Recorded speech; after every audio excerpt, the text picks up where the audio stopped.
কইতেছি আপনারা লোক যতটা কথা কইছি কথাগুলো রাখছি না এখন শুনেন হাবা না ট্রান্সফরমার গেছে কইছি বড় দিন এনে দিছি শুনেন না এরপরে ফুটি নাই ফুটি অ্যাপ্লিকেশন করছেন আমি কন্ট্রাক্টর আনাইছি দিব ওকে এবার আইয়েন আচ্ছা কত বছর আমি কই না শুনেন না কত বছর যে খুঁটির কথা কইছি আমি তো 20 বছর ধরে নাই প্রতিনিধি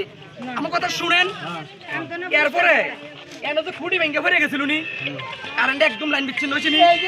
আমার পকেটের টাকা দিয়ে 15,000 টাকা দিয়ে লেবার পেমেন্ট দিয়া ইমিডিয়েটলি করে দিছি নি কোন তইলে আজকের দিনে যে অবরোধ দিছেন আমি গতকাল কেউ আইছিলাম কিন্তু এখানে আমি গতকাল কাইও কইছি আজকের দিনটা আজকের মতো ট্রান্সফরমার আনামু আপনারা অবরোধে বসেন না যদি আজকে না আনতে পারি শুনেন না ভাই কালকা বইছিনি আরে ভাই আমি কইছি আজকের দিনটা অবরোধে বইন না আমি আজকে আইনা দিমু কথা কইছি স্যারের লগে কিন্তু আজকে বই লইলেন